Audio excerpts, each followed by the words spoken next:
Yeah. I Dan tried ever it come that way back too or? with my new Can email we plug password, in? and Consider it said your it was judges. incorrect.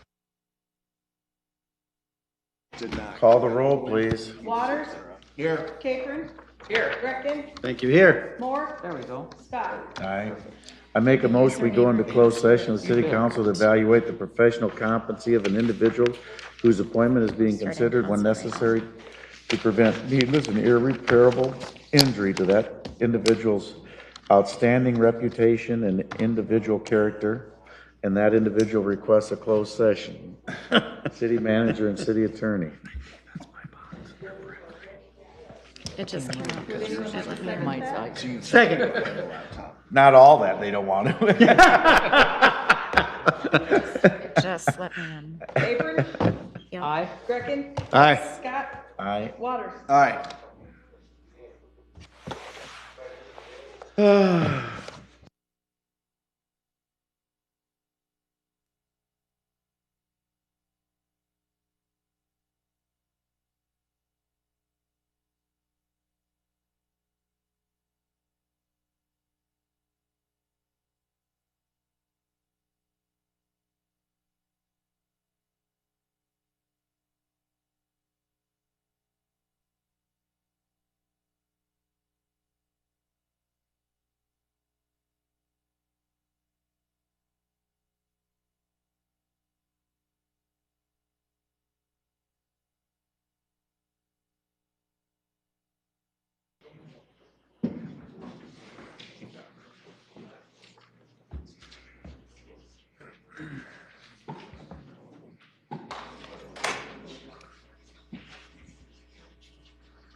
Call the roll. Scott, Aye. Waters. Aye. Capron, Aye. Greckin, Aye. Moore. Aye. I move we adjourn the closed session. Second. Waters. Aye. Capron, Aye. Greckin, Aye. Moore, Aye. Scott. Aye. 5 minutes? Just five. All right, just 5? Yep, just Okay. five. Okay.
There we go. You can sit down. Apron, Here, Rhonda. Greckin, Here. Moore, Here. Scott, Here, Waters. Here. could we stand for a moment of silent prayer followed by the Pledge of Allegiance, please?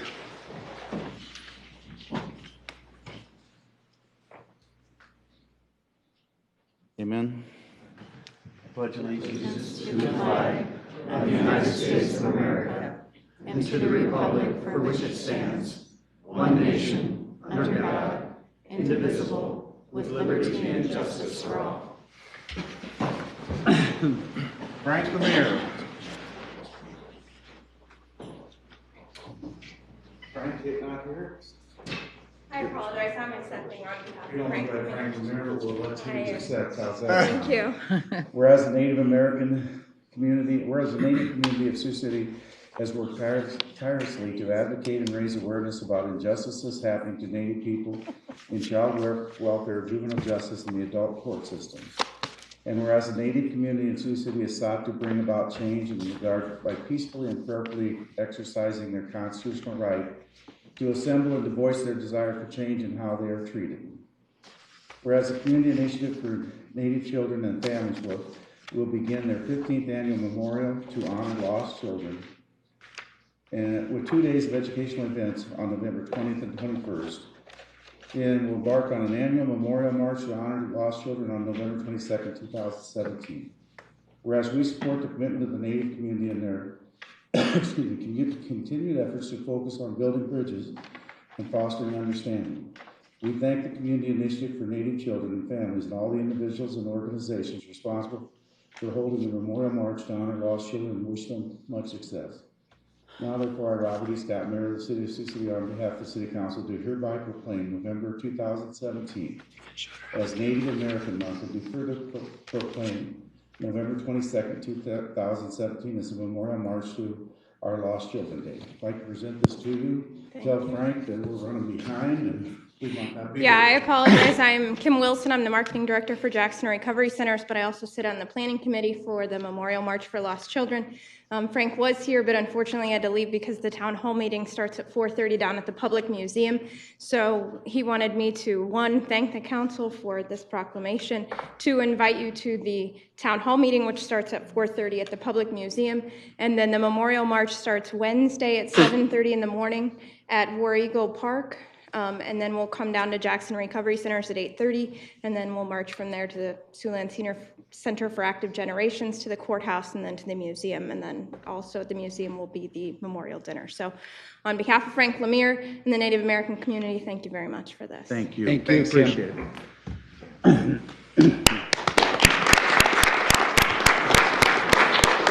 The consent agenda items today are 2 through 17E. You'll just read those. If you want to speak on an item, please come up and state your name and address for the record. If you want to speak on an item not on the agenda, please come up under citizen concerns. Again, state your name and address for the record. I'll move the consent agenda. Second. 2 is a reading of the City Council minutes of November 13th, 2017. 3 is a motion appointing Pat Rosacker to the Parking and Skywalk System Board of Trustees, replacing Tim Matoskowski and reappointing him to a 3-year term expiring December 31st, 2021. A motion accepting the effective Fiscal and Public Policy Committee annual report. Use of various streets as detours for the Singing Hills Boulevard Railroad Crossing Surface Replacement Project. 6 is a resolution approving tax increment finance annual certification of compliance and urban renewal report for fiscal 2017. 7 is a resolution approving advance of the funds for urban renewal tax increment revenue and directing the filing of certification. 8 is a resolution adopting the 2017 third quarter supplement to the municipal code. 9 is a resolution authorizing the airport director to submit an application to the U.S. DOT for a small community air service development grant. 10 are resolution approving the personnel manual for EMS employees effective December 1st, 2017. 11 is resolution awarding a purchase order to Cryotech de-icing technology for runway de-icer for the Sioux Gateway Airport. 12 are actions adopting construction documents. A is a resolution adopting plans and specs for the City Hall carpet remodel project. B is a resolution adopting plans and specifications for the Southgate Drive manhole rehabilitation project. 13 are actions relating to agreements and contracts. A is a resolution approving change order number 3 to the contract with Christensen Company for additional vinyl siding panels and window installation for the maintenance building at Cone Park. B is a resolution authorizing a federal aid agreement for surface transportation program project with IDOT for the reconstruction of Glen Avenue from South Cecilia to South Ruston.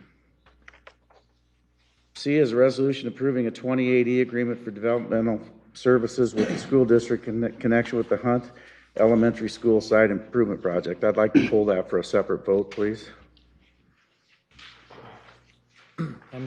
Excuse me, I need to abstain on that item for conflict of interest. Gretkin, Aye. Moore, Abstain. Scott, No. Waters, Aye. Capron. Aye. Just for the record, I'm voting no because it's $2 million worth of streets, not that they might not necessarily be necessary, but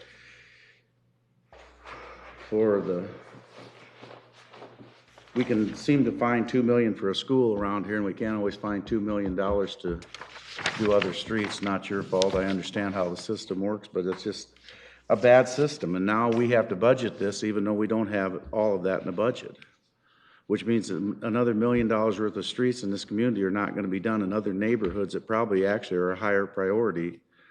And that just bothers me the way we do that. D is a resolution authorizing a funding agreement to provide $500,000 in home funds for the rehabilitation of the Aberdeen Apartments, 1120 Nebraska Street. Bob, I have a question on that. So do I. Okay, so, let's see here, I got notes. I guess my first question is, what's the deal with the city putting in 25%? Of something that, or we have to match, Say the question again. okay, we're matching funds, Oh, 25. we have, the whole home program in general requires a 25% match based upon what we've spent. And so are you talking about the funds that are coming from the enterprise zone? Mm-hmm. Yep, the enterprise zone is already providing those funds to the project, and we can count those as matched to our home program. Okay. So, The other thing is that, okay, they're gonna be paying $5,000 a year times 20 years. yes. That's only $100,000, and then it's a balloon at the end of the 20 years. Those have always worked out good. Yeah, that was my question. So, how's that Yeah. gonna work? And we you looked very at that too, to see if we could require larger annual payments, because we do know that has been a concern that's been brought up before. And then we looked at the debt coverage ratio to see what it would be, and it put us over the amount that is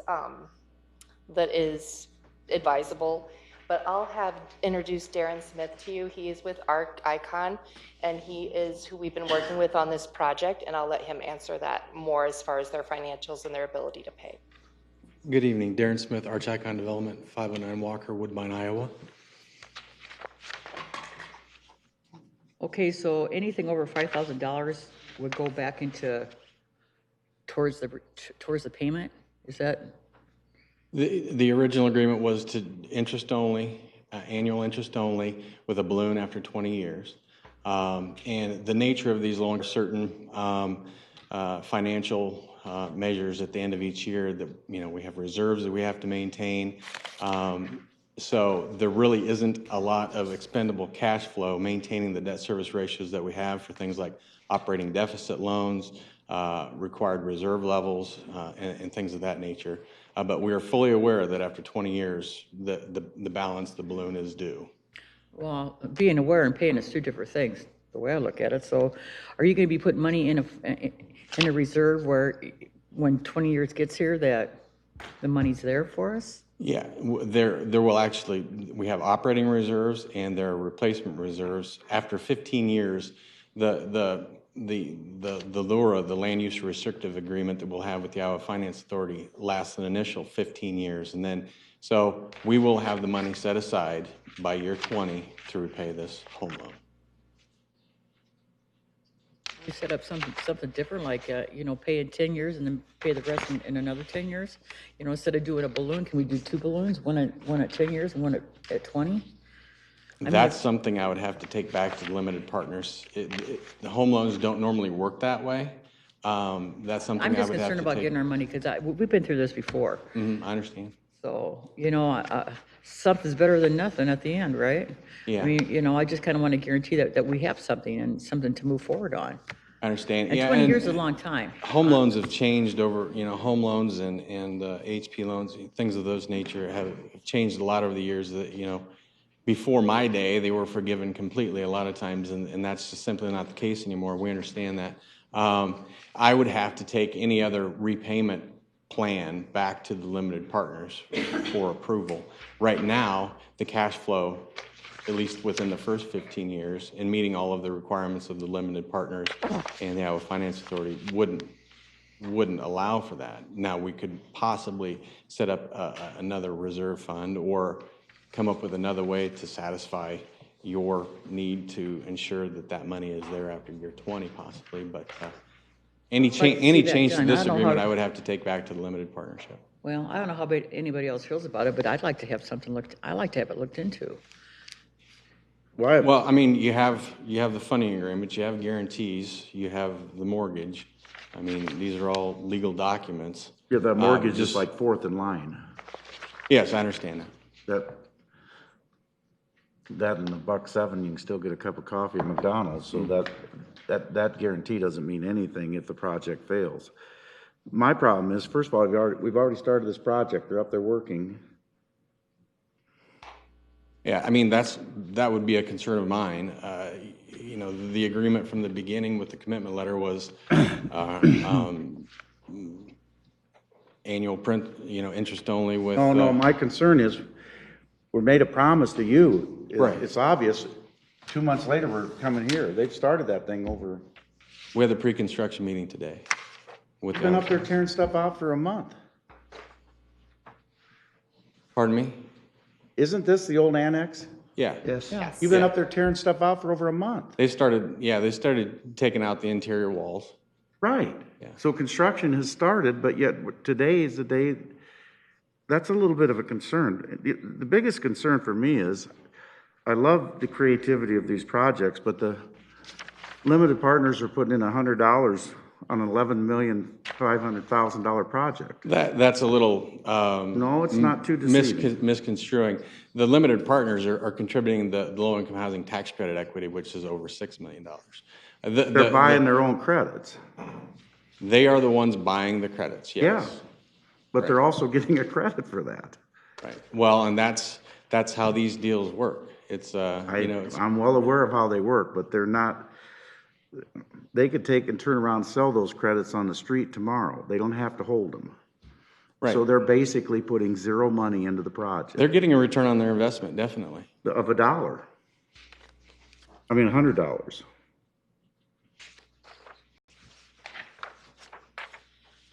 You can take those credits and go sell them tomorrow and get your $6 million. Now, I realize there'd be a discount. I understand that. Right. But there's nothing that says the limited partner has to hold the credit.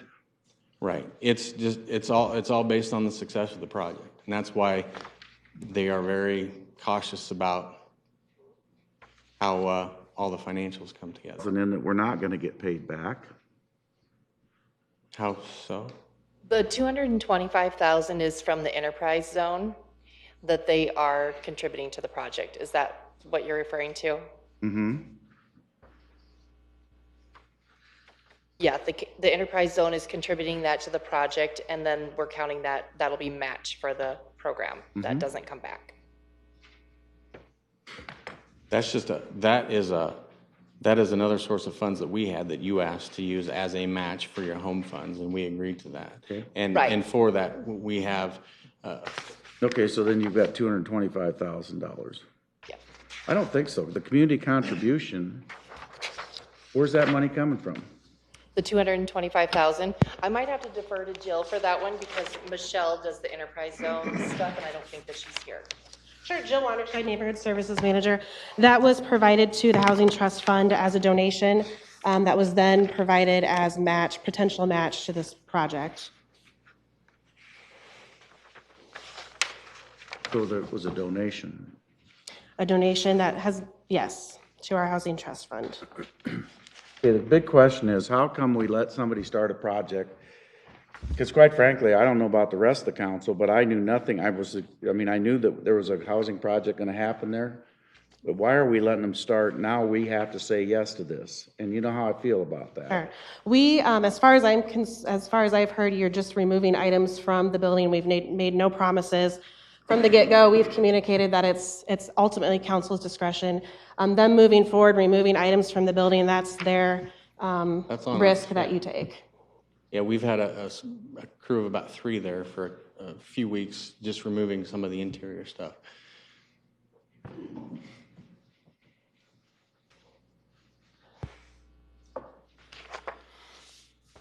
We have expressed the same concerns. We've discussed those about the yearly payments back. We asked them to take it back to your partnership, and this was what they brought back with the surplus cash. Initially, the surplus cash was not in there as well. So that's what we've added into the program or the contract to try to get more funding back per year if there's So what's the surplus. Do you have pro cash? formas? Promise of a surplus cash, right? The surplus cash, what that is, we have the wording in the promissory note, and every year we ask for financials from all of the projects. They have to provide their audits and financial statements, and if they have surplus cash, which I can look up the definition for you from the promissory note, and it has to do with that ratio, that 1.40 ratio. If they are over that, then they have to give us surplus cash to get them back to the 1.4. Yeah, but the way you get rid of cash is distribute to the limited partners. And I know that we have talked You don't have a about, cap on the distribution, do you, in your pro forma? The only cap you have on a distribution in these projects is you have to maintain a reserve to make your bondholders happy. Yeah, there's a waterfall from cash flow that says that the first so much goes to this entity, to that entity, to replace any operating deficit loans, that thing, those sorts of things. And this would be after any of the reserves that were used are replaced, meeting all of the debt service ratio requirements for any of the other debts that we have. Right, so let's just say you met all those reserves and there was $50,000 left over, and so you decide rather than pay the city, because that'd be excess surplus cash, rather than pay the city $50,000, you distribute to your limited partners $45,000, and the city would only get $5,000. That's because that's all the excess cash. Yeah, I don't think we could do that. I mean, well, Sure you first of can, as all, long as you've met all your reserves. The government and the bondholder doesn't care what you have as long as you're meeting your reserve, right? the cash flow waterfall is based on percentages. So yeah, if we were fortunate enough to have, $50,000 left at the end of the year, which keep in mind that this is a rent restricted property, so there's not going to be a ton of cash left over in the first place, but it's all based on percentages, who gets what first. And we could possibly look at that so that you have a better understanding of what might be there based on a pro forma. But to answer your question, right now there is no guarantee of any significant amount to be repaid annually on top of the interest. I'm gonna move we defer this for a week, and I'd like to see the pro formas. I'll second that. Well, and do you also want him to go back to partners? With the two of you, at least in a way that I can convey it to your group, to at least discuss it, and then we can go from there. I'd like to see the balloon lowered, so we have a couple chances to get the money back. More instead- investment More throughout, investment, yeah. exactly. Route rather than waiting to the very end. Okay. Thank you. thanks. So we need to vote on the deferral. A motion to defer to November 27th. Moore, Second. Abstain? Scott, Aye. Waters, Aye. Capron, Aye. Greckin. Aye. E is a resolution authorizing approving a development agreement and minimum assessment agreement with Kaiser Refrigeration, Mid-States Utility Trailer Sales, and SB and SK Realty, 5200 block of Hardin Drive. F is a resolution awarding a motor parts supply agreement to Motor Parts Central. G is a resolution approving a subdivision improvement installation agreement with Clayton Creek LLC for the Clayton Creek addition. H is a resolution approving a final plat for Clayton Creek Addition, petitioner J and Nicole Lehman. Mayor, can I ask a question on G, I guess, or, yes, 13G? I noticed in the, who's got this? Jeff Hansen. I was curious, in the agreement for public improvements, you include the street lighting fixtures and wiring, but you don't include the layer of milled asphalt coating. Sure. Jeff Hansen, Community Development Operations Manager. As you stated, the installation agreement includes the installation of the 5 streetlights that have been approved, with one of those being located on the existing South Roswell gravel portion of that roadway. The asphalt millings are being put down as a preference from the developer to control dust. It's not a requirement of the municipal code to put asphalt millings down. His intent, he knows he's going to have some freeze-thaw issues to repair on that road come spring. He's waiting for the existing base to settle before he puts those on there. And so then come spring, that layer will be added. But shouldn't that be part of the agreement? Or is that, it's not spelled out in there, is it? It's not in the subdivision installation agreement. It is spelled out within the development agreement that he will add those. But Okay. again, the asphalt millings are not a requirement like a street light would be a requirement, and so therefore it was not added. So back to the streetlights. What's the agreement with the streetlights so far?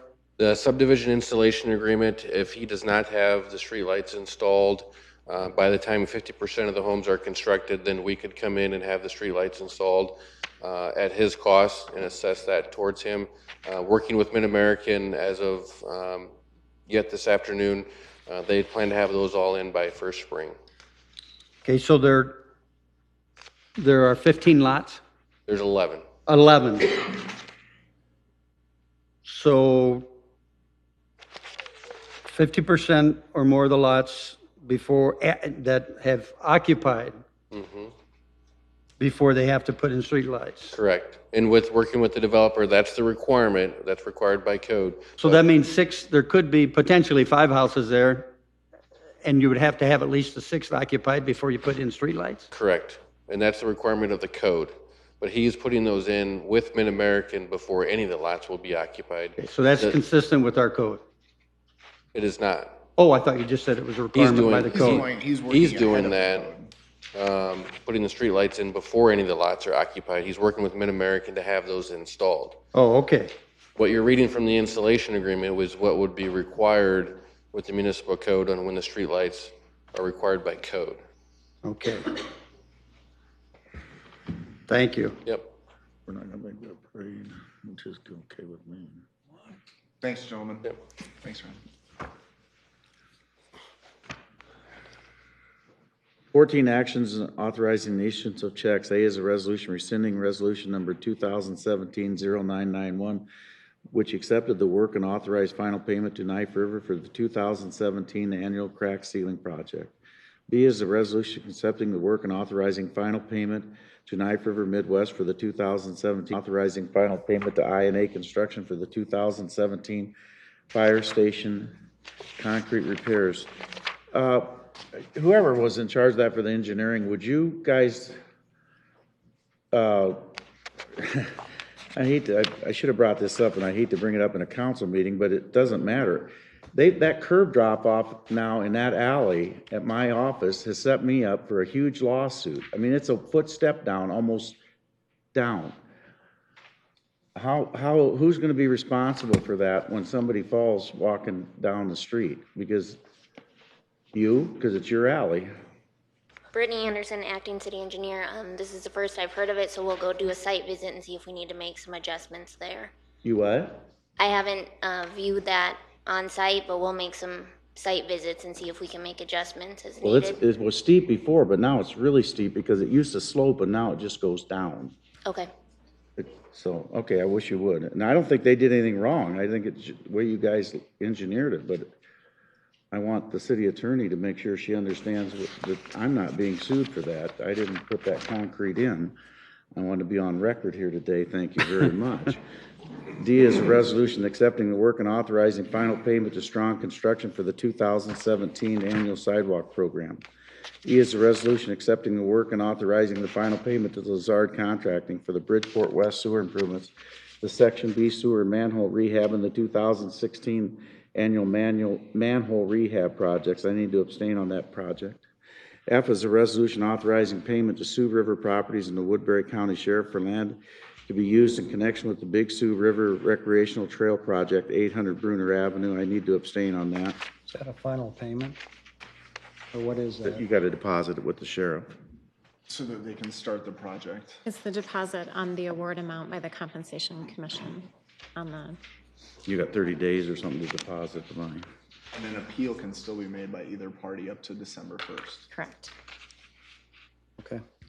15th, actions relating to property. A is a resolution proposing to sell property, various vacated rights-of-way abutting 1616 West 31st Street, petitioners Joe and Stephanie Audino. B is a resolution proposing to sell property, the various vacated portions of right-of-way abutting 3100 Talbot Road, petitioners the Nature Conservancy, a nonprofit corporation in the District of Columbus. C is a resolution setting a public hearing on amendment number 6 to the combined Floyd River Urban Renewal Plan for the Floyd River Urban Renewal Areas, South Lafayette Street. Mayor and Council, Renee Billings, Economic Development Specialist. Items 15C and D on today's agenda pertain to the construction of a new $8 million multi-sport facility to be built along South Lafayette Street in the former stockyards. This facility will be built just north of the Baumgars Expo Center, and both facilities will work in tandem to support and attract large sporting events, along with take advantage of shared parking. We have Mike Hesse, Jeff Carlson, and Dustin Cooper here today. They'd like to take a few minutes to share additional information about their project and provide a couple of visuals for you.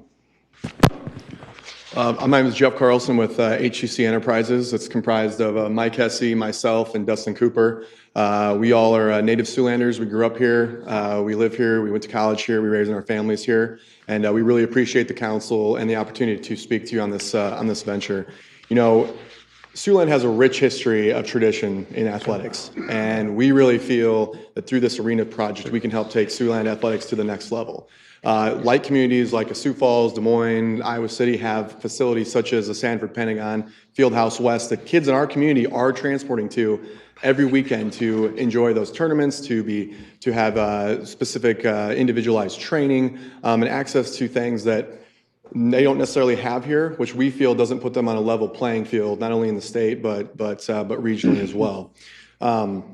You know, every weekend, probably 50 to 100 of our youth teams are going out of Sioux City and enjoying these throughout the United States. Not only are they leaving our community, but they're taking their dollars out of our community as well on the weekends. We feel that we want to not only have a spot that we can keep our kids and our youth in K through college in the community on the weekend, but we can also bring in groups from Sioux Falls, from Omaha, locally and nationally, to compete, not only give our youth an opportunity to compete on that level. I'm here to show you what we're talking about. So the scope, we're showing you this because we're going to show the scope is fairly grand, okay? It's going to be a 68,000 square foot facility that again is going to be adjacent to the Ag Expo Center. Ultimately, you're going to have 5 basketball courts, 8 volleyball courts. You're going to have a sport court and turf area for weight and agility training. The beautiful thing about the layout and this design is that we literally can be hosting major events, having training academies occur, indoor court rentals. We're going to be having an upstairs where we're going to have classrooms that can be conducting either coaches clinics, indoor curriculum for our youth in regards to sports, nutrition, and a variety of things. And all of these different things can be going on at the same time. You actually also are going to have 6 batting cages that will drop from the ceiling here. We're going to have not only have the opportunity to hit, but you've got enough room there to basically game field for baseball and softball. So we're talking a true, there's literally, other than hockey and swimming, there's probably, you can run any type of sporting event in this facility. To give you an idea of the passion we feel about this, obviously you guys have the riverfront project potentially going to happen. So if you can imagine Floyd River is right here, there will be a walking bridge you're planning on potentially that's going to cross the Floyd River. That will actually dump right into our front entryway. We plan on putting on an indoor-outdoor food service establishment that will not only service that, but also that families can enjoy outside while they're here for the events. And if you can imagine on a summer day in June, us bringing in 100 different teams, or ultimately, 2,500 to 3,000 people into the community that then are able to enjoy the new riverfront project, are able to go and they're able to eat in our restaurants downtown and stay in our hotels, some of the beautiful hotel projects we have coming up. We feel that our kids deserve to be on a level playing field athletically. We think that this is the best chance that we have to do that. We are a private organization, so ultimately the entire community is going to have an opportunity to access this without the city having to pay to build something like this. So we want to build something here in the arena that our athletes that are here and our athletes that go away and come back can call home. We want something that Sioux can be proud of. Appreciate it. I think there's any questions, but we really appreciate the time. I have a comment. I can tell you that I'm totally on board with this. I'm totally excited about it, because when I first met with you guys, I had to be your biggest advocate on this, because I know how important this is to the city and to the families around here, to the kids, to the sports community. It's huge. I put on a softball tournament for almost 30 years, and it brought people in town. They ate, they drank, they were entertained, and you make new friends, and you, that just keep coming back. So this is a huge for us, for the city, and for you to do this, taking on yourself. You're talking $8 million that the city doesn't have to put anything on. So what more can we say? I mean, thank you, and we welcome this. So you got my back. I got your back. Well, we appreciate your passion, and one of the beautiful things about living in Siouxland is the passion here for local sports. It's always one of the things that's been a draw here to raise your family. So we appreciate those sentiments. Which side of the Ag Center is this going to be built on? It's north. North side. It's just north. So if you turn right going on to South Lafayette, it'll be on your right side, and then you'll have to take the curve to come around to the Ag Center. And not trying to minimize the project, but do we have some sort of design standard so it looks like it should look next to the Ag Center? Yes, I think they have extensive plans to make the exterior look very nice. You'll be approving? Yes. As part of this? Yep. And then the question I got as we're sitting here is the 500,000 or the tax abatement? It's either or, but neither one kick in until construction kicks in? Is that how it works? Correct. Yep, we will bring back the development agreement, but the plan is to offer them one or the other. They had told us that there's extensive dirt work that will need to be done to the properties out a little bit further if they would like. Otherwise, we would give an upfront economic development grant. Okay, that answers the question that somebody had. What's the land area of the facility then? You said it's a 68,000 square foot facility. What's the land area? The total parcel is 4.26 acres. So now we don't have land for a hotel anymore. Value it at about 30,000 an acre.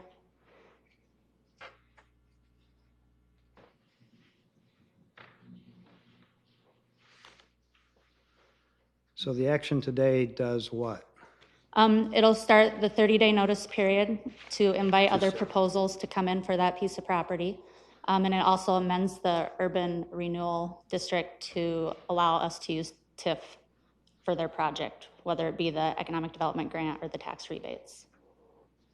It's initiating that time period. There'll be at least a 30-day time period before it comes back for final council approval. I'm for the project, but again, I'm a little critical of staff. I've been in communications with a person on a hotel. I would have liked to have known in that process, because you knew about that, to say, Bob, I think we've got a deal on that land. We've got to do a better job of communication on this stuff. Am I wrong? You didn't know that people were talking about a hotel there? Yes, if it is the same person, we did tour them around to multiple locations, and they are aware of this project, and we told them they would have the 30-day time period to put in a proposal. Once you do this, that's not fair to these young guys. You know what I'm saying? Mm-hmm. What do you mean during the 30-day? Well, if the hotel comes in, Yeah. and then when we get to divide the baby here and decide which is the best, we don't win. There's no way we win in that deal.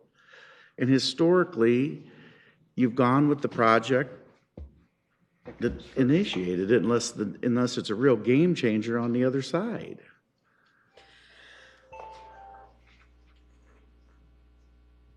So this will contemplate a minimum assessment agreement and a Oh, yeah.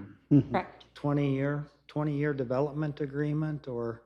It's a 10-year minimum assessment agreement at $4 million. $4 million per year. And that's how you figured in the 7-year Correct. rebate? Correct.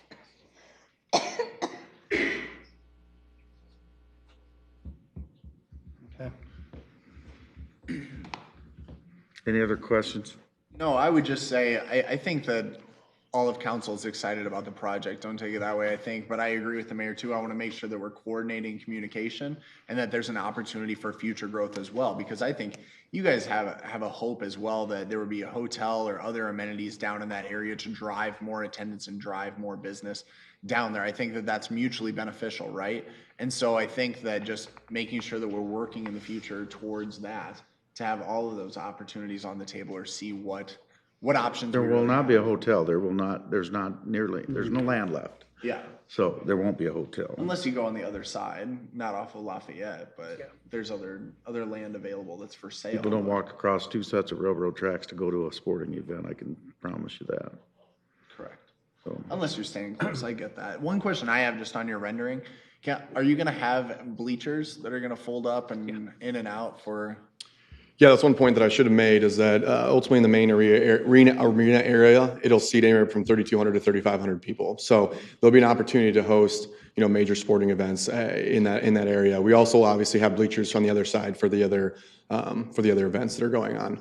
But that'll be something that we will host major events. We do have contacts at major universities, all the way up through the NBA G League that we'll be discussing and having people come in.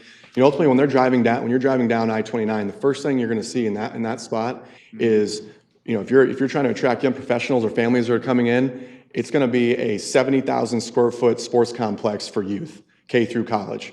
Okay, that welcomes you to Sioux City. We also feel that we can really complement with what they're trying to do, obviously in the Ag Expo Center, where we can help in regards to overflow from events. So it could potentially move in there, making it kind of a one-stop shop. Yeah, bigger tournaments. Think more towards Renee would be. I understand the language talks about to allow complementary uses between the Ag Expo and the multi-sport complex. Are we going to negotiate that at a later date as far as paying, renting, using both facilities, parking? I mean, is there any concern about that at this point, or that just comes later? I mean, I think it'll be mutually beneficial, right? We're using their parking lot, or their parking lot is impeding on our equestrian event that's happening there, and Yeah, we've had several conversations, including Matt Salvatore, the Parks and Rec Director. We will have to do a parking study to determine that there is enough parking so that we know down there that we won't have any issues. So that will be part of our process. So I don't think we'll have any problems there. But yeah, it will be laid out, and we'll talk about that further as this develops. Okay. And if this all comes to fruition here, are we looking at 2019? Did I read that someplace? Yeah, we're ready to break ground end of the summer 2018, probably August, September, and then we'd be ready to open up around that April, May area in 2019. So we're ready to go. We talked about a 30-day time period here. We'll have 3D renderings that you'll be able to see what it'll look like. We'll have all that opportunity there for you. So we're moving forward. And what happens just in the unlikely event that the Ag Center doesn't go? Are you guys still pursuing this? Yes. Okay. So the 4.26 acres would be enough for their own parking. I mean, it'd be independent, wouldn't it? Separate and independent of any other parking for Ag Expo? What? Am I seeing that right on the site plan? Have you? I mean, you'll own the 4.26 acres. Right. The idea and the agreement in place is that we're going to jointly utilize the parking, and we're going to need the parking up and ready to go in the Ag Center, at least on the north end of the Ag Center, by April, May of 2019. We understand that whether the Ag Center has their money or not, we need that parking area. I would say for a majority of the time, what they have on site will probably be adequate to accommodate their trainings and their clubs and Yeah, their we do sporting have things. some. It's when the large tournaments come to town that we'll have to share. Okay. And that's to my point where I hope there's coordination of that, you know what I mean, or work with Parks and Rec, hopefully. Yes. To develop some type Yes, of that agreement or will- understanding at least. Yep. What do you have planned? Yeah, I think that there would be. Obviously, if we're gonna run a major event, we're gonna need to potentially even utilize some of the space over there as well. So, we're gonna have adequate parking. Again, that's for major events, whether that's on the weekend or one time, a Friday night type event. However, obviously, the vast majority of the time, 7 days a week, this is gonna be utilized for training Siouxland youth, right? This is gonna be utilized for court rental space for youth teams or home base for club teams here with Sioux City residents. We'll have enough parking for that. Simply the larger events is where we need to do that. And if we need to coordinate that, I don't think that would be an issue. And seasons, we've talked about this before, the seasons don't necessarily overlap. I understand that thing. So. Right. All right. Okay. Thanks a lot, gentlemen. Thank Thank you. you. Thank you. D is a resolution inviting proposals for the sale of land in the combined Floyd urban renewal area and announcing the intent to accept the proposal of HCC Enterprises and setting a public hearing for South Lafayette Street. 16 is an application for beer and liquor license. See the list, come forward if you have any questions.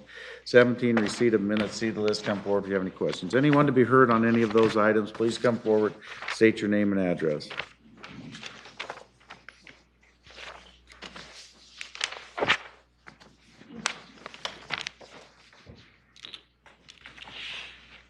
How are we voting here? Okay. Use your electronic voting panels, please.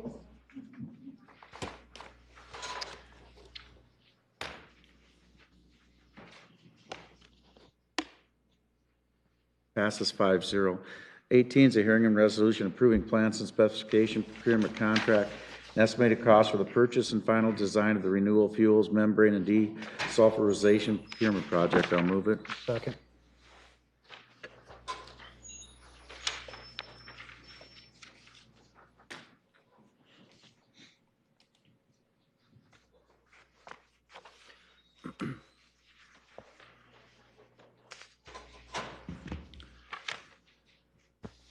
It came up too fast. Oh, there it is. Passes 5-0. 19 is a hearing and ordinance, a new chapter of the municipal code entitled Massage Therapy Business Licensing for the purpose of regulating of massage therapy. Move first reading. Second. I know lots of you are here to talk about this. We do have, I'm just going to caution you, we have a 3-minute rule, so please limit your comments to 3 minutes. And if it gets to be where it's the same thing being repetitive, we'll get it and we'll make adjustments, but we're come forward and state your name and address for the record, please. Go ahead first. Thank you, Mayor and Council. A request from a citizen was made to have the council consider implementation of an ordinance which regulates massage therapy businesses. In way of background, the city of Sioux City did regulate businesses up until about 2003. There was a state code change at that time which took that away from cities. In the recent legislative session, the provision which prohibited cities from regulating and licensing was removed from the state code, opening up the opportunity for cities to step back in and additionally regulate like they did before. The city of Johnston has adopted an ordinance which we built the proposed ordinance for your consideration upon. We have been in contact with the city of Johnston. They've indicated that the implementation of the ordinance is going well for them. They had a need in their community, and so they brought it forward for additional regulation. Also, we have 2 detectives with the police department here to answer questions that the council may have. Police Chief Rex Mueller had another engagement and wasn't able to attend tonight. Did in Johnson County, they do the same fee structure that there's no fee for existing businesses and then $150 for anyone new requesting a licensure? Correct. They had the $150 fee. I believe they had additional, or excuse me, they had additional different fee structures which they had to come back and amend. We took a look at it in comparison with some of our other ordinances where we regulate businesses, and we felt that this was a proper fee for the council's consideration due to the staff time involved in processing the applications. Also important to note that this fee is only for new businesses that would come into the community after January 1. Existing businesses, as long as they complied with the application process, the fee would be waived and there would be no charge for them. But they would still have to have insurance. They would still have to follow the regulations. They would have to fill out the application, provide the background information, notification of the employees that would be working in the facilities, and follow through with providing proof of insurance. Additionally, one provision that we did not include in the draft ordinance is a provision which would ask for copies of the state licensing. And if the council wishes to consider this, we would ask that the ordinance that's proposed be amended to include that additional provision. What are any notable differences between this resolution and what was done in 2002? Is that what you said? Before the state took it? 2003, we had additional regulations. There were technician regulations, the different classifications for the types of individuals that were working. Little bit different structure, but I think the law at the state level has changed since then too. So it's still a licensing form. I mean, that part would be similar to what was in place before. Okay. So the business is getting a license to the therapist that they hired. Do they have to go through a background check? Yes, a background check would be something, it's part of the ordinance as it's currently proposed for the council's consideration. Is this the city of Johnston or Johnson County that you're talking about? The city. The city of Johnston? Yes. Mm-hmm.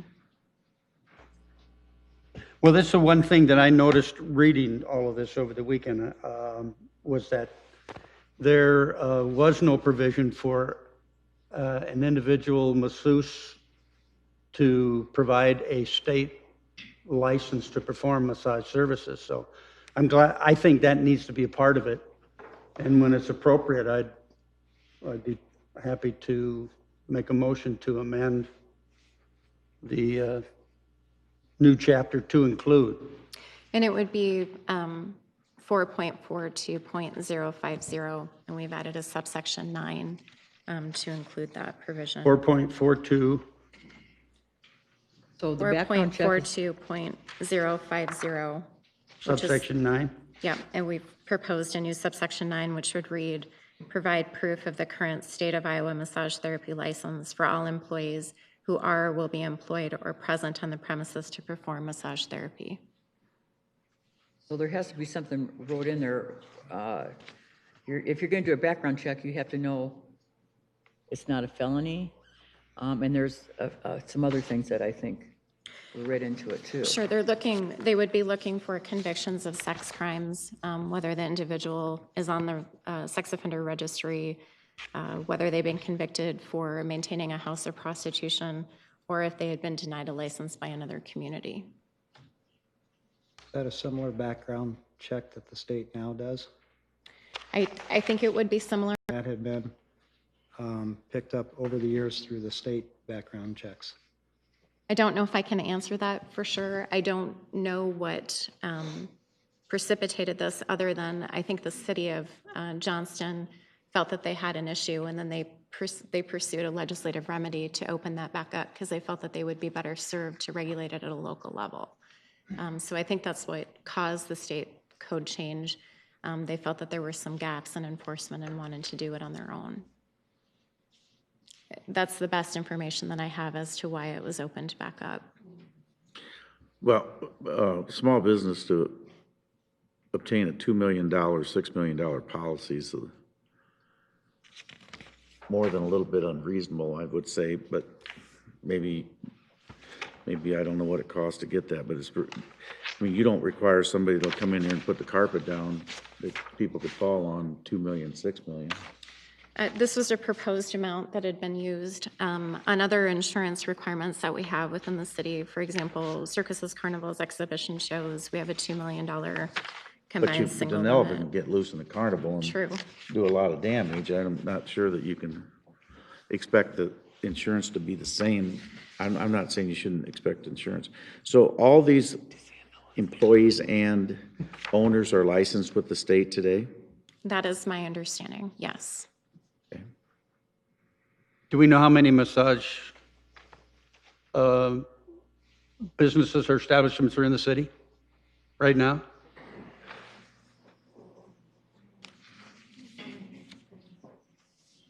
Sergeant Dane Wagner from the Police Department. I don't have an exact number on the number of massage businesses because we don't regulate them right now. So that's part of the That's reason. state record, you can get that. I could access it, correct.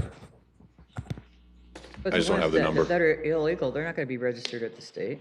It would not be. And you probably know better where they're at than you They're do. not gonna, if they're not illegal, they're gonna register with us. Sure. Well, that's the point.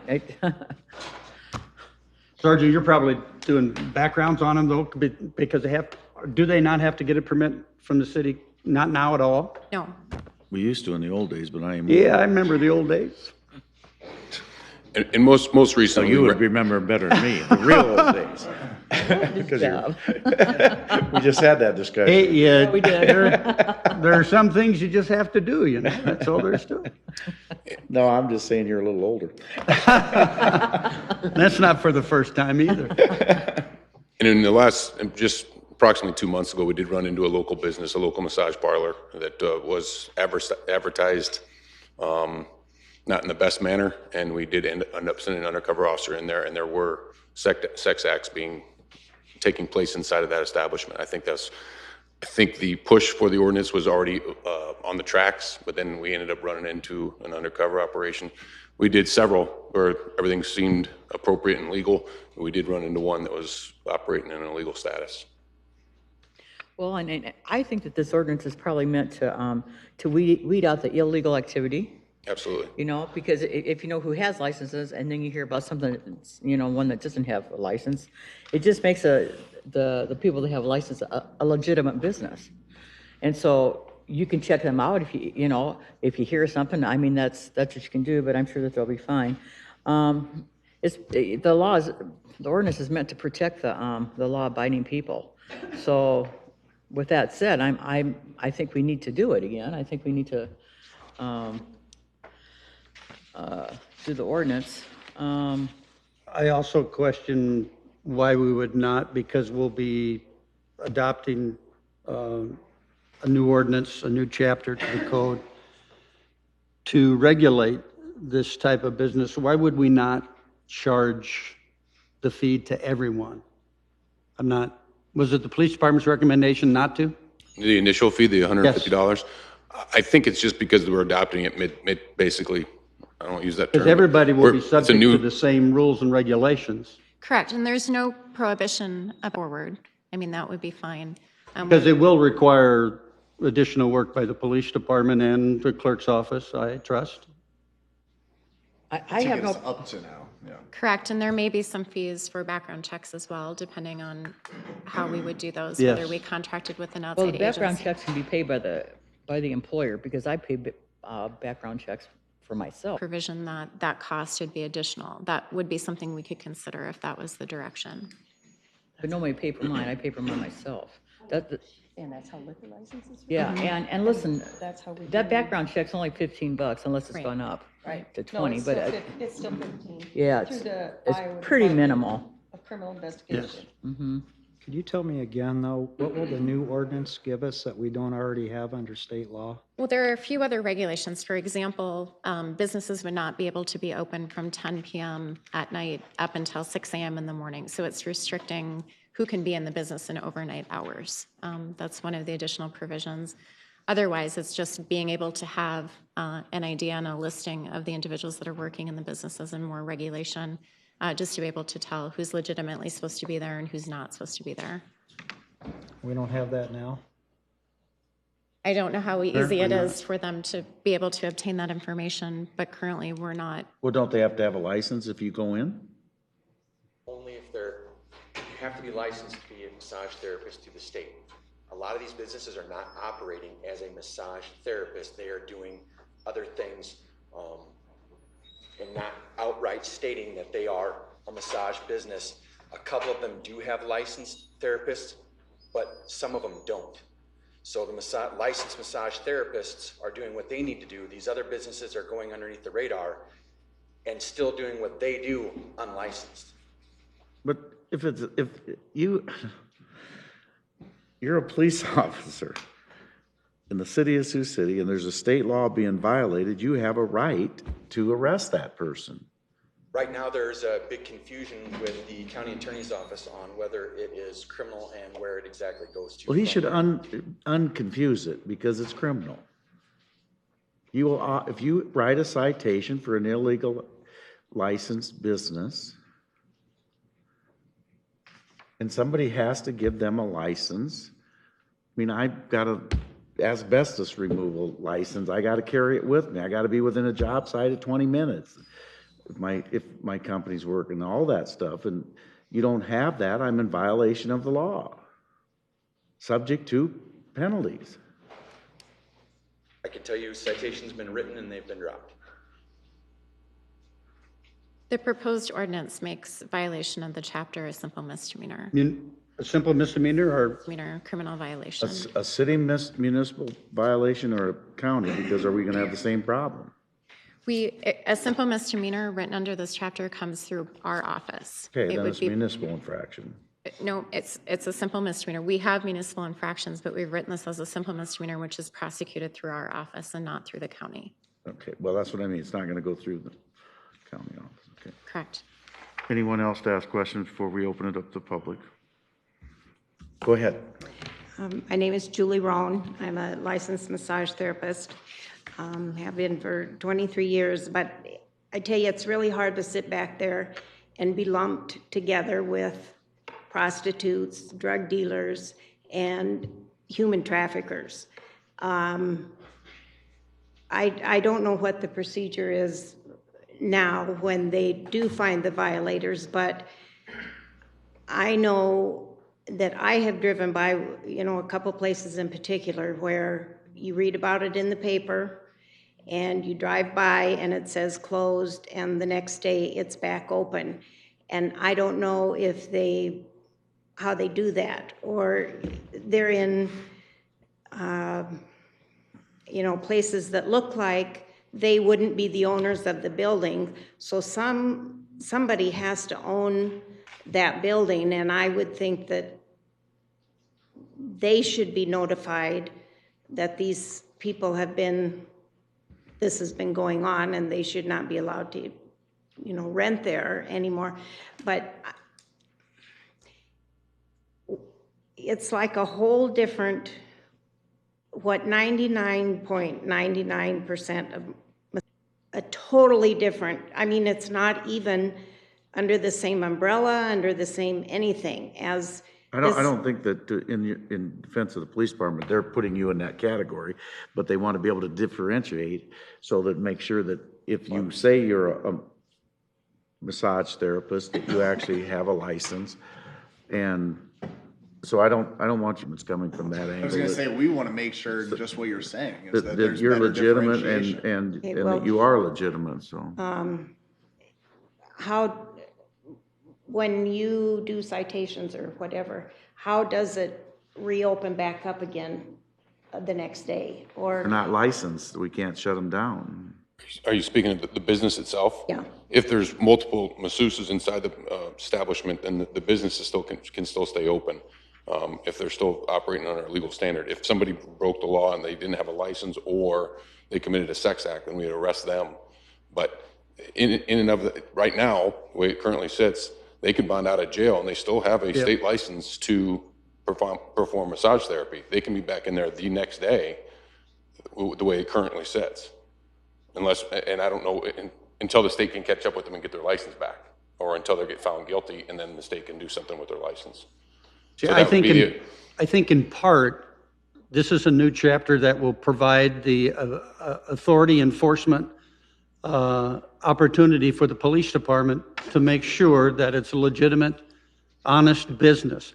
But if it's not, and they conduct an investigation and they determine that, and they issue a citation or an arrest warrant, they still have to be found guilty before they would have the authority to at least revoke that individual's license to provide massage services. So that's the thing about this new chapter that I think is important for all of us to understand is it does and it will give the police department the opportunity to go on the property. They have to give consent to search the property and then to see their licenses and probably conduct, covert operations to find out if they're legitimate or not.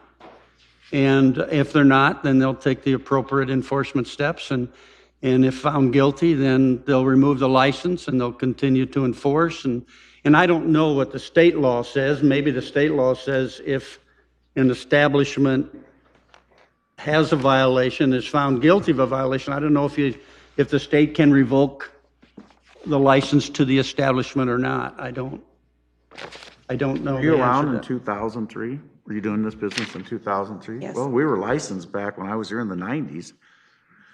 But been the doing state it. in their infinite wisdom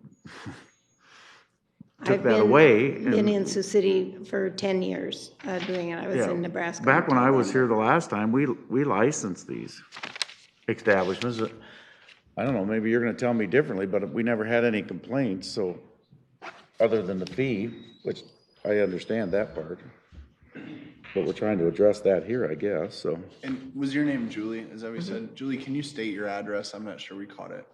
3225 Grandview Boulevard, Sioux City. If you practice as a massage therapist. Did you have a state license as everything a you civil needed to? penalty under Yeah, the state code. I just was mainly wondering what the punishment is, or the fine, or whatever when they do For find violations. this. Yeah.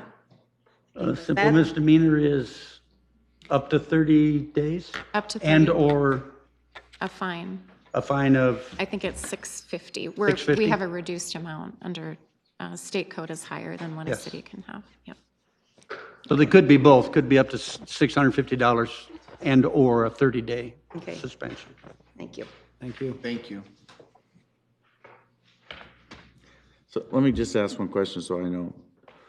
Some people are in the chiropractic business that have massage therapists working for them. Are you telling me that, well, they gotta be, why do they not have to be registered? Why does an individual alone have to be registered? I believe it says in the ordinance, it talks about the ethics guidelines for chiropractics, and I don't know the exact wording. I believe it's in I'm asking if they have to be there. registered with the state individually, that's what I'm asking. They're exempt under the state code as well. We took the exemption language out of the state code and placed it in here. It doesn't apply to people that are working in those type of businesses. Well, they should. Go ahead, state your name and address, please. My name is Bernadette Rixner, and I live at 114 Midvale Avenue here in Sioux City. And I co-chair the Siouxland Coalition Against Human Trafficking. And so we're very pleased that this ordinance is before you, and we hope that you're going to pass it. Just by way of a little bit of history or background, the number of massage parlors and way out of proportion to any increase in the demand for massage. The state and law enforcement within the state, starting with the Iowa State Patrol, started looking into this to see, what's going on. And a good number of these new massage parlors are actually involved in human trafficking, sex trafficking, and labor trafficking. Some of the cases where people have actually been able to go in, that's what they found. And the Department of Homeland Security is also involved in many of these cases. So it tells you that this isn't just, somebody's coming in and giving an inadequate massage and, undercutting the other people. And so we do know that the people who have, valid licenses and really are massage therapists, they're going to be okay. I guess the other thing is that the atmosphere in the legislature last year was to do away with regulations on a lot of things. So the fact that they decided that the cities, and it's only the cities in Iowa, can go ahead and pass this regulation. They know what's going on. They're trying to find a way to make this realistic and get the problem under control. And as somebody mentioned before, if you're a legitimate business, it's not a problem to provide the background checks and all that information. So, Thank you. Thank you. yeah.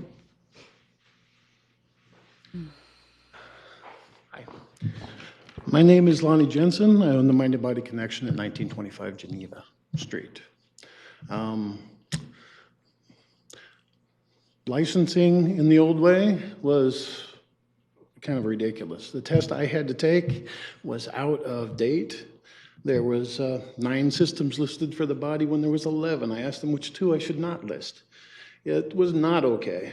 It was actually really terrible. When we came here, we had to be on 7th Street or 4th Street because we were listed as adult entertainment. I am not adult entertainment. I am a massage therapist. It is not called a parlor. It is called a therapy center. All right? I help a lot of people. I manage pain for a lot of people in the city. I understand that you're having a problem. I don't doubt that. I do not think this is the way to attack it. We've been through this. I was one of the persons who fought for state licensing so we didn't have to deal with the things that we were putting up with before. Because once you get into that situation, anyway. So I don't believe that the punishing the people and making them go through a bunch of paperwork and a bunch of extra things. We are, what's it called, a background check is done by the state. We're required to have insurance by the state. All of these things are already covered. How much insurance? Huh? How much insurance is the state? I don't know. I have general liability. It covers my entire business. It's pretty large. No, for sure. You know for sure, Kathy? I have a million. Oh, it's not required by the state? It's not required. But we do have it. Yes. Maybe it isn't required by the state. I'm sorry. We do have it. And so it sounds like you're for a licensure. I mean, you're for Yeah, that, this saying is that that's just the important. way it's going But just is when not- it went with the city before, you thought it was cumbersome or ineffective. It was ridiculous is what it was. And the problem is you're Wait a creating a minute, whole wait a bunch minute, of. I'm All gonna right, correct you on sorry. that. It was not ridiculous, or I'd have had 15 letters every week, because I know what ridiculous is, because I get letters, and so do you. I've never had a complaint on this. So nobody ever likes to be licensed. I get that. Nobody ever likes to have people tell them that the government's involved. I get that. All But right, it well, was- I can but- tell you what happened with me the first Well- time I had to take the exam. So, Okay, well, I'm just saying, But Go things have ahead. changed. I mean, you know. Well, I know. You're talking many, many years ago, when you Yes, took that I exam. am. Things are way different today. I just The whole don't world's way end up different, as we all know, back so, there in you any know, way. we're just trying to get on board and do the right thing for I you to do. understand. And if you have a legit business, which I'm sure you do, I don't doubt that a bit, there should not even be a qualm about doing the fee, making sure you have insurance, and making sure your people are licensed. Pretty simple. It's not a problem. We require that. I and mean, does so, most everyone so else. really, I don't see that there's an argument about that up here. Well, and then they hurt. I'll see them whenever they And need you to know, be worked and on. I'm going to agree with you there, because I get Ridiculous. that. I don't think there should be a time on it, to be honest with you, because if there's a time on it and police department gets a phone call at 2:00 in the morning, there's something going on, well, that's their job to check it out. If there isn't anything illegal going on, Yeah. no problem. But you understand what I'm saying? Here's this, in the ordinance, saying that it can't be open for, I'm in there by 6:00 every morning working on somebody. I'm going to And tell you before that my nothing. guess is going to be that the police department really does know who the legit people Exactly. are. So, I don't think there should have to be a worry. I would have to say that the Now, I people in would be this room have worried probably if, told them. if there was something going on, then I'd be up here fighting for no licensing at all. But, I don't think anybody has a qualm with that, as far as I can understand or see, so. Well, to some extent, it's a matter of what's I'll in tell it. you, if you're illegal, it won't be a happy ending for them. That's the way Well, yeah, that's the way it works. that's the thing. Well, they shouldn't have a massage So there you license go. if they're operating illegally anyway, so they should have gone through Exactly. Well, and what we're background. doing here today also is just the first reading of this ordinance. So if you have suggestions, like if you're concerned about the time, if you're concerned about any other processes, I would encourage you to reach out, just email us. Who would that go to specifically? Any of us can pass on to make additions or changes. City attorney. City Or attorney. city manager. Yeah, so feel free to email those email addresses are on the website, and just let us know how we can improve that, because like I said, it sounds like you're for licensure, it's just the process. Yeah. Okay? Okay. Well, for those Thank of you you. that don't know Lonnie, I mean, I agree with your preliminary comments you made, Lonnie. And really, Lonnie's done more for the massage therapy world and My wife. healthcare in Sioux City than a lot of people have. He knows his business. Alani, what I was wondering here and what I'm thinking is the police department's saying, we need help. We need some guidance. We need something to give us something that we can go start enforcing what we need to enforce. I'm not understanding why, if they've broken the law. Without with the hurting, yeah, but state- without hurting your business. Exactly. And yeah, and everything that you've been doing. And what I would encourage us to do is use your expertise to look the ordinance over and because I agree with you. I mean, 10:30 at night and I call you and you say, sorry, Dan, we can't do anything I after can't 10 do this. o'clock. It's against the And law. Lonnie, I'm People do dying it. here. What's You going know, on? yeah, you know what I'm saying. So that can be worked out, but we need your expertise to work that out. They'll still have the resources they need to get their job done the way they want to do it. And it shouldn't bother what's your business, what's your massage therapist. I'm sure that some of the legal therapists here in town were probably the ones that informed them of the arrangement, because we But I hear think, about that but I kind of think we thing. need to work together to accomplish that if we could, instead of just full resistance on one side and full steam ahead on the The other. deal is- Because I think our police are also willing to work that out because they know what they need to do. And I've got to rely on the expertise of both sides to come together with an ordinance that's going to It needs to be have more teeth in it, workable. personally. And then on the other hand, it needs to have, we don't want to go back into like the ridiculousness of hours and that type of thing. And it just is not where we want to be. I mean, as it's written, I'm just not supporting it or not interested in supporting it. If something can be arranged, then yeah, I could understand. what? Please help us improve it. Yeah, Dan has a great idea, and we Thank you. can all get together, or, Thanks. Hi, I'm Kathy Jensen, owner of Mind and Body Connection with Lonnie and the Bauchi Institute of Massage Therapy. We're at 1925 Geneva Street. Our home address is 31342 Southbridge Road, Sioux City, Iowa, 51108. And I have given... Do you want me to Slow do it down, again? Okay. Where did I lose you at, Lisa? At the at-home address? Listen to the recording. Okay. That's fine. Okay. So I had given this, I don't know if you guys have this yet, but I want to make a really clear definition. And I'm going to tell you that there's a lot of passion behind me. 70% of the massage therapists in Sioux City are my graduates. And I take that very personally. And yes, I had a problem with licensure years ago, and I'm sorry, Mr. Scott, but I talked with you in your office 20 years ago about the licensure. You may not remember, but we had a discussion. And Lonnie was right, because the zoning, we're not allowed to be. Now, wait a minute, licensing and zoning are two different things. The licensing too was outdated. Iowa Board of Massage Therapy for 3 full terms. I also helped establish the Federation of State Massage Therapy Boards, which is the members are the state boards all over the country. So we have empirical data about job task analysis, what's going on in the massage industry.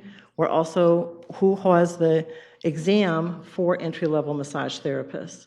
So when I talk about this, I want to be really clear that it's not just that I feel like I don't want to pay a $150 fee or do a little bit extra paperwork. That's not it. These people are not prostitutes.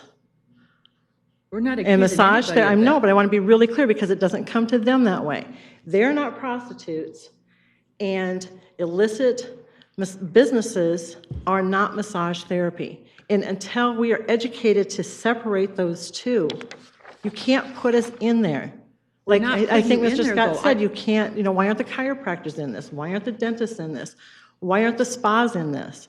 Why isn't everybody in the state or in the city required to have an establishment license? It wasn't clear for us. The other thing that happens is the Federation, which Iowa is a member of, currently has legislation right now on the governor's desk. And I think that we need to look at that, and I think we need to take a little step back again. Maybe it's expertise, maybe it's communication, but we need to make sure, because if the state can do it, and I'll tell you why, the big piece of this is that this is not a local issue. This is an international issue. This is huge. And you're not going to stop the person that performs a sex act on somebody. You're going to stop that, because what happened? The next day they were opened again. You're not going to stop it. It's not that person. It's bigger than that. And you're going to have databases. You're going to have, the Federation has a database that this thing's going to be uploaded to. We can work together as massage therapists to keep the consumer safe.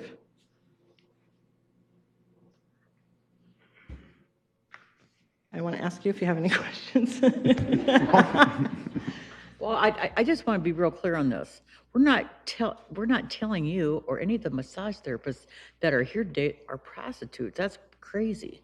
But you know, have to but you have to understand that we're trying to do the right thing for the most people. That's where we're coming from. And licensing should put you on a different playing field than what it will the illegal massage therapy. But also, let me tell you a little bit, because I worked with this when I worked with the Federation. There are diploma mills all over the country. These people can get a license. We're working on that. We're trying to stop these loopholes. But like I said, it's not at the local level. It's Well, bigger. that's higher than what we're doing here. But what we're doing here isn't going to make any difference. Yes, it is. Yes, it because is. we'll get to prosecute it even if the county attorney chooses not to. For We will a get simple misdemeanor? and a fine. And you start doing that over and over again, people don't hang around. We've seen it time and time again. There's also the option for license revocation or suspension. There's two different penalty portions under the proposed ordinance. So we will prosecute these if the county attorney chooses not to. So there is a big difference. So what do we need to do? I guess I'm curious, if it were to stay at local level, which I personally hope it doesn't. I hope tell it you what certainly you need goes, to do. because there's not enough, I don't think there's enough resources here. It can't be, Well, you that's can't not- manage this at a local level. Here's the deal.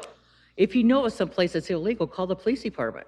We What have, difference does it make if it doesn't get prosecuted? Well, it has to get, that's what I'm telling you. It's got to get prosecuted, but in order to get anybody busted in the first place, you got to tell somebody, okay, right? so if they're busted, they close them down, somebody opens it up with a new name the next day. This is huge. You can't stop it. You can't shut it off. We got to try to do something, and this is our first step. So if you do and you try and it doesn't work, then it doesn't look good for the Let's not be city. negative here. I kind of like to be proactive here. This is what this whole thing is all about. Well, I'd like you to read this, because I know about human trafficking, believe me.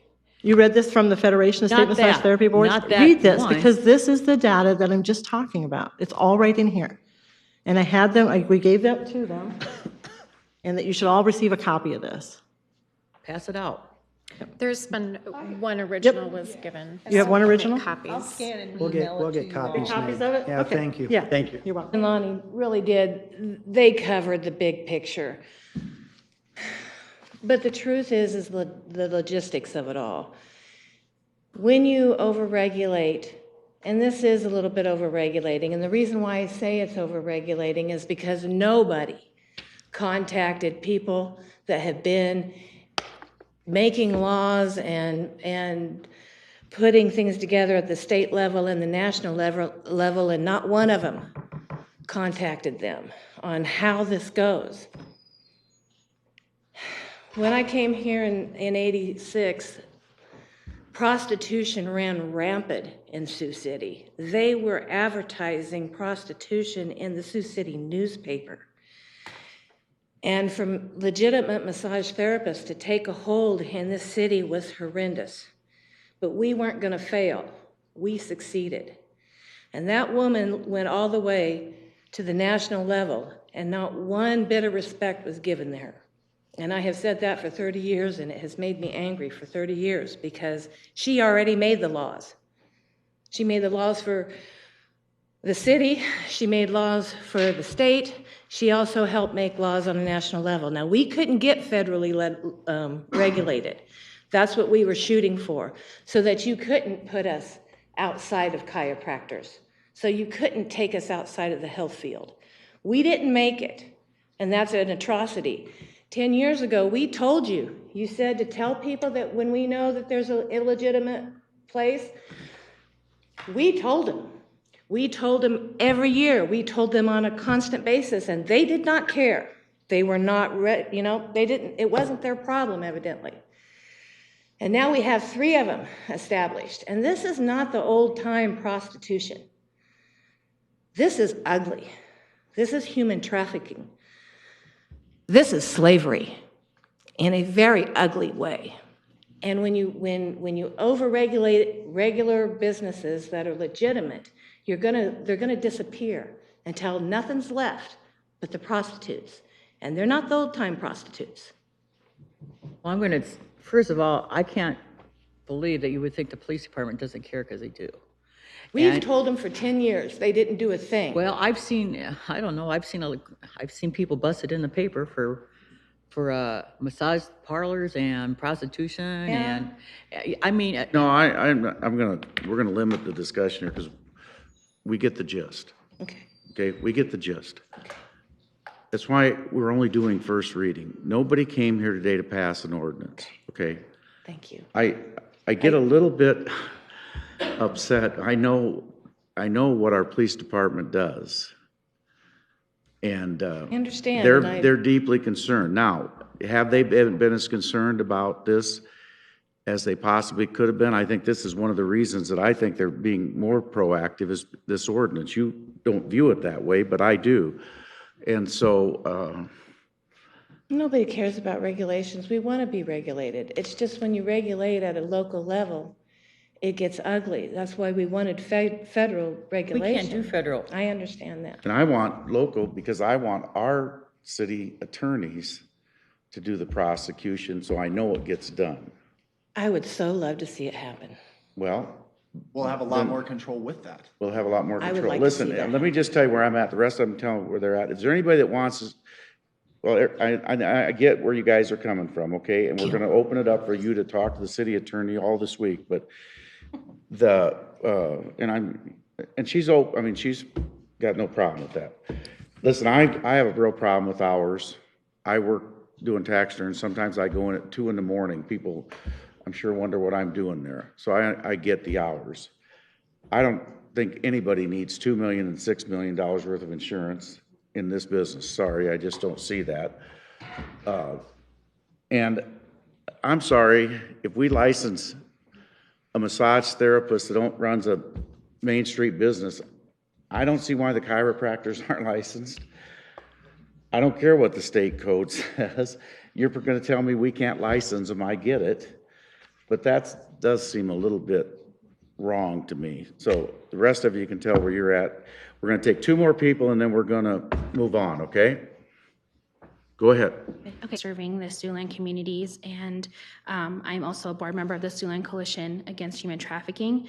My address is 613 Pierce Street, Sioux City, Iowa, and I'm here to voice my support for the new ordinance.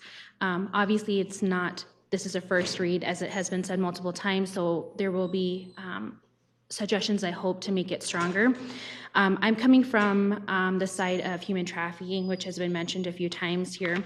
According to the 2017 Trafficking in Persons report that's published by the Department of State for the U.S., over the last 5 years, the U.S. has been a source, transit, and destination country for men, women, transgender individuals, and children, both citizens and foreign nationals that are subjected to sex trafficking and forced labor.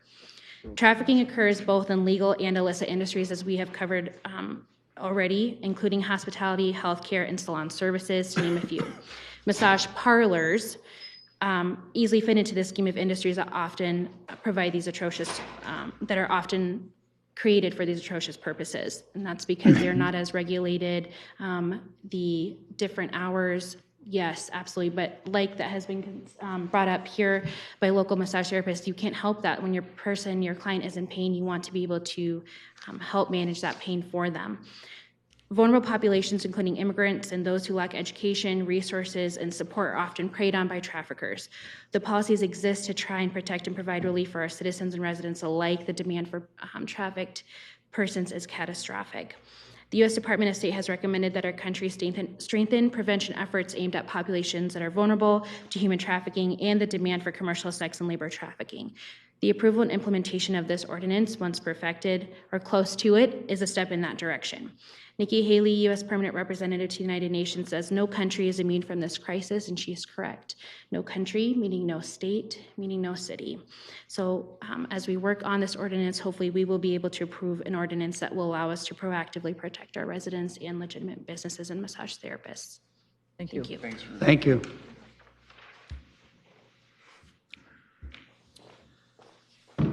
I'm Kevin Trowbridge. I own Massage and Body at 4297 Sergeant Road and Massage and Body at 2820 Hamilton Boulevard.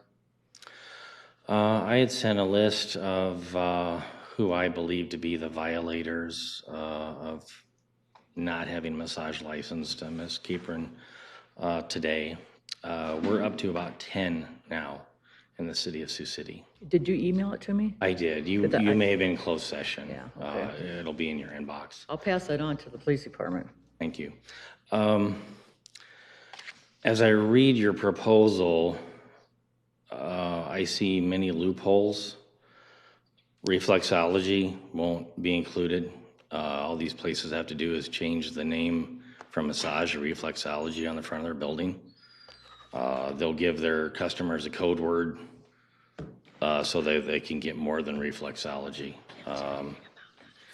If they're that organized, they'll all find a chiropractor that will work for them. May not be a legitimate chiropractor, but they'll find one.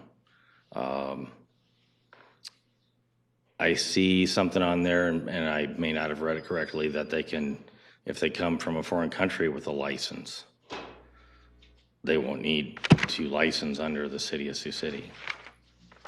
I just see so many loopholes. It's not going to stop them if they really want to do what they're doing. And licensing us licensed massage therapists, I'm not sure is going to work to deter or even get them out of town. I propose we all have state licenses. They're all, as you walk into our businesses, I'm sure everyone has them on their wall. I do. There's 12 of them on the wall at each location. If there's no license, maybe and I don't know the legality of this, but they know they're not licensed massage therapists. When I first opened, there was a chair massage place inside the Southern Hills Mall. I approached them and asked them for a copy of their massage license. They, of course, said they didn't speak English, put me on the phone with their owner in Sioux Falls. He said they'd been to massage school. I said, yes, but I'm asking for a license. He hung up the phone. I went to the mall office. Well, they didn't have a copy because there was no copy. There's no massage license. I said, do you know if they got sued, who would pay that bill? The mall. Because they're not licensed to do what they say they're doing. Whatever insurance policy they gave you is invalid. They're performing an illegal service. It's the same way with these 10 businesses in town. If there's no license when you walk in, they're not legal. If it's a matter for the state, 4 of them are on state highways. 3 on Gordon Drive, 1 on Lewis Boulevard. I'm sure if the state troopers were allowed... Wrap it up if you could. Sure. I'm sure if the state troopers were allowed, they would love to go in there. I just don't think this was that much thought through. I think Johnston probably needs to change theirs a bit as well. And I'm more than willing to work with the city as well to make sure that these illegal places are sent out of town. But you know, Kevin, when you get done, we have 2 policemen sitting right there. Why don't you talk to them instead of me being the middle girl here? Sure. I would make the landlords and leasing agents responsible as well, because as long as there's a place to rent, they'll be in operation one way or another, and they'll skirt your requirements. So, and just for clarification, the exemptions that are listed in the proposed ordinance are exactly what's in the state code. So reflexology and those things that are listed, those are exemptions under the state code. they'll use it. I know, but we can't regulate. Then this does no good because they'll change their name to reflexology. This isn't going to fix it. It won't. Or they'll hire a chiropractor, because if they're that organized, they'll find one that they can pay, and they'll have one chiropractor for every location. I'd be happy to speak with you, though, too. If you'd like to get a hold of me, we can discuss different alternatives. Thank you. Thank you.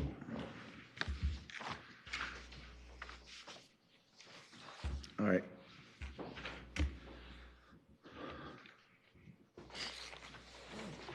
We're doing the first reading, correct? That's it.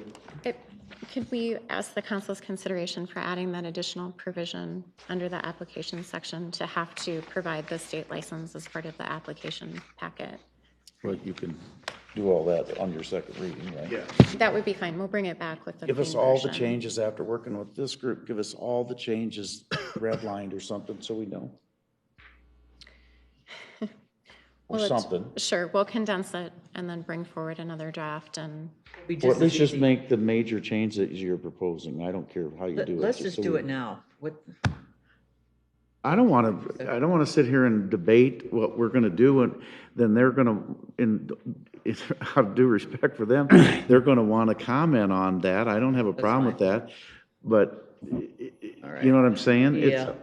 I think we need to. Let's let they seem to be very organized. Let's let them work with Nicole and try to find some common ground, I think is the Okay. best way. That's good. And listen, if we don't get second reading next week, we don't get second reading. It's not going to be the end of the world whether we get it next week or not. I So- agree. And I think they need an it's- opportunity to get together with you and the police and everybody who has an interest, come together to sit down, organize a meeting, listen to all the information and try to make, good recommendations from that point. Sure, and City Hall is closed Thursday and Friday of That's this what I'm week. saying. Yes, So we'll yeah. have a There's short no meeting. time Don't get hurry. it- If we don't get it done next week, we don't get it done. We'll get it done after that's that. fine. Sure. Sounds good. Okay, thank you. All right? Yep.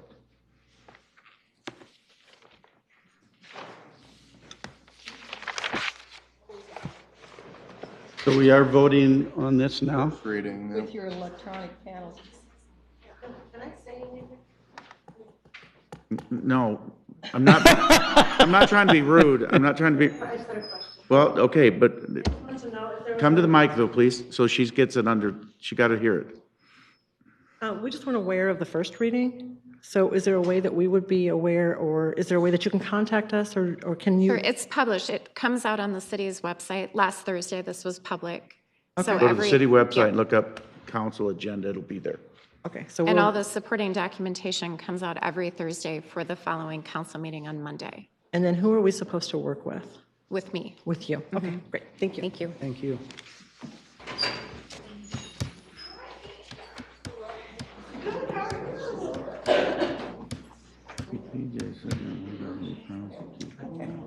Five zero. Okay, it sure looked like it, but I can't see it.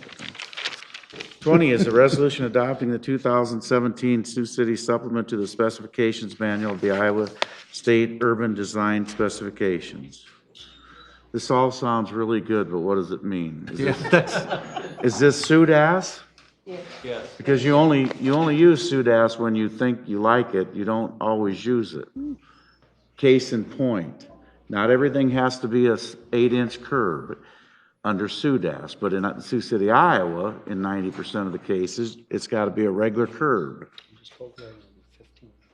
SUDAS does not require the curbs we build in this state, in this city.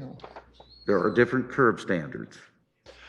Justin Potter, civil engineer. Yes, and typically, most of the projects list a 6 to 8.5-inch curb, depending on the circumstances.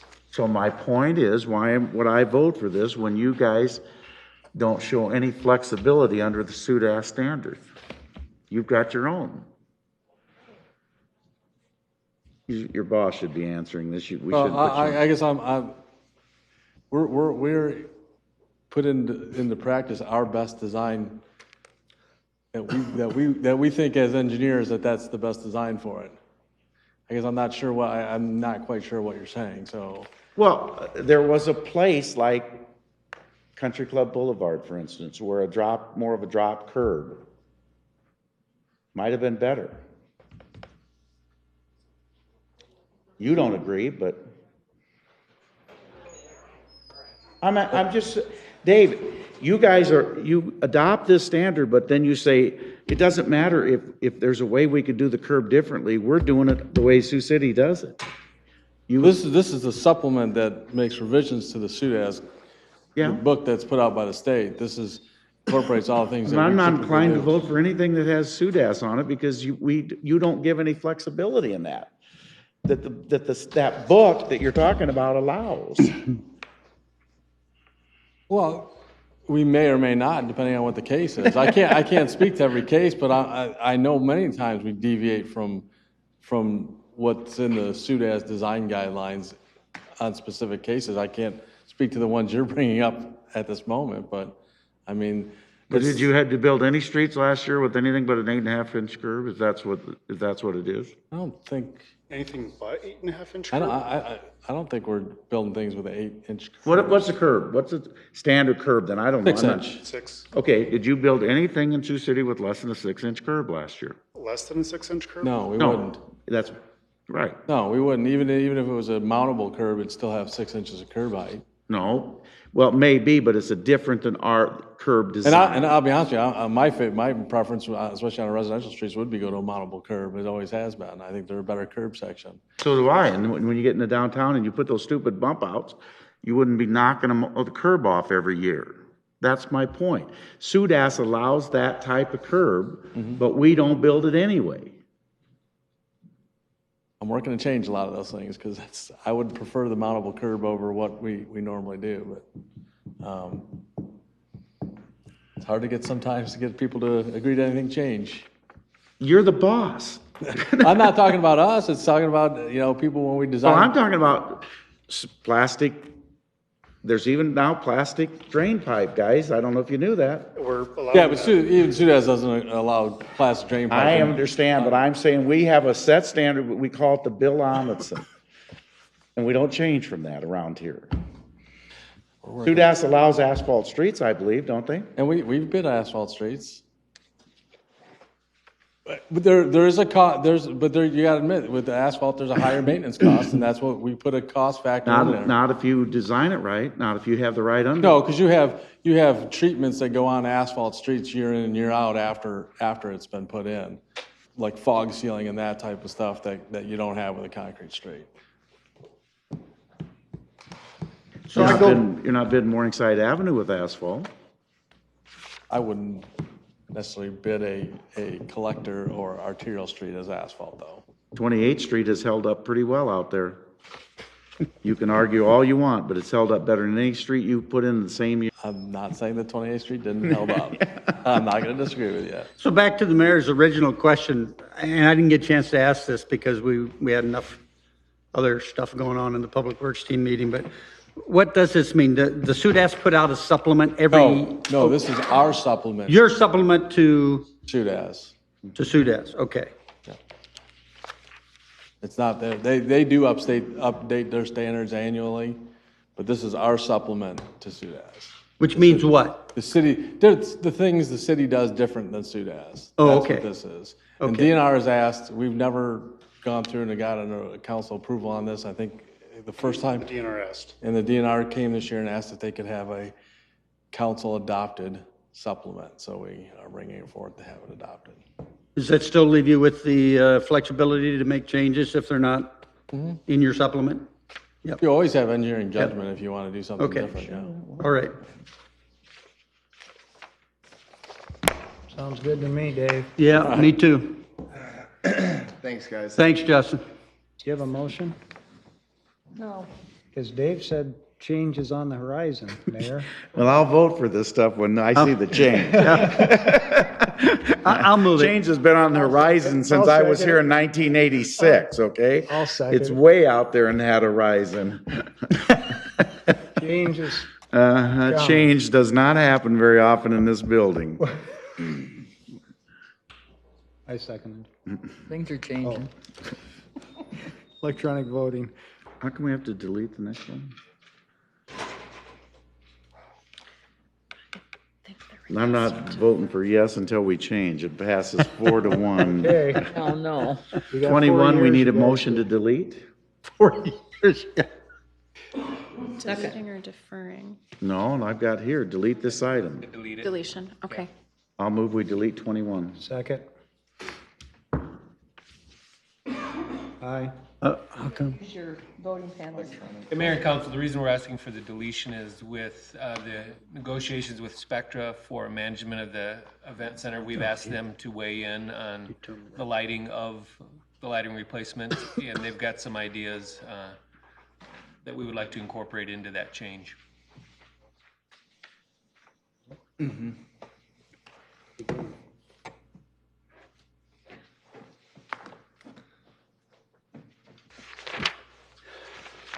Passes 5-0. Citizen concerns. Any citizen to be heard?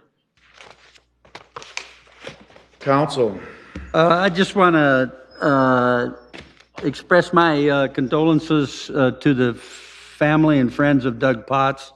Doug passed away this past week. Doug was the owner of Science by Tomorrow in Morningside, but when I first came to the city, started working for the city in the early 70s, so shortly thereafter, Doug was an assistant purchasing agent for the city of Sioux City.